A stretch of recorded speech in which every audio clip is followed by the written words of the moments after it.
తిరుమల శ్రీవారి ఆలయంలో భోగశ్రీ నివాసమూర్తికి సహస్ర కలశాభిషేకం నిర్వహించారు. శ్రీవారి పంచబేరాలతో ఒకటైన శ్రీభోగ శ్రీనివాసమూర్తిని తిరుమల శ్రీవారి ఆలయంలో పల్లవరాణి సామవై ప్రతిష్ఠించిన రోజును పురస్కరించుకుని ఆలయంలో ప్రత్యేక సహస్ర కలశాభిషేకాన్ని అర్చకులు శాస్త్రోక్తంగా జరిపారు. ఆలయంలోని గరుడాల్వారి సన్నిధిలో శ్రీదేవి భూదేవి సమేత మలయప్ప స్వామివారు, భోగ శ్రీనివాసమూర్తి, విశ్వక్సేనుల వారిని వేంచేపు చేశారు. మూలమూర్తికి ముందు గరుడాల్వారి సన్నిధిలో శ్రీభోగ శ్రీనివాసమూర్తిని, ఆయనకు అభిముఖంగా విశ్వక్సేనుల వారిని ఉంచారు. తర్వాత శ్రీవారి మూలమూర్తిని భోగ శ్రీనివాసమూర్తికి కలుపుతూ దారం కట్టి అనుసంధానం చేశారు.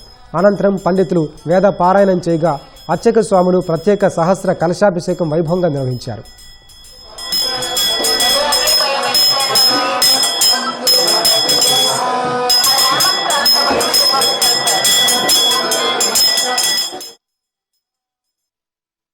ఈ కౌతుక బేరాన్ని పల్లవ మహారాణి ఈ మాసంలో సమర్పించిన సందర్భంగా ఈ యొక్క విశేష సహస్ర కలశాభిషేకాన్ని ప్రతి ఏటా జ్యేష్ఠ మాసంలో నిర్వహించడం జరుగుతుంది.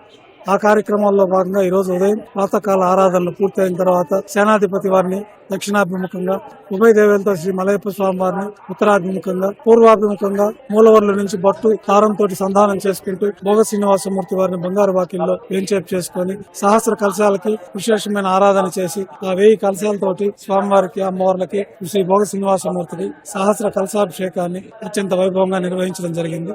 తర్వాత నైవేద్యము, అక్షతారోపణ కార్యక్రమంతో ఈ కార్యక్రమం పూర్తయింది.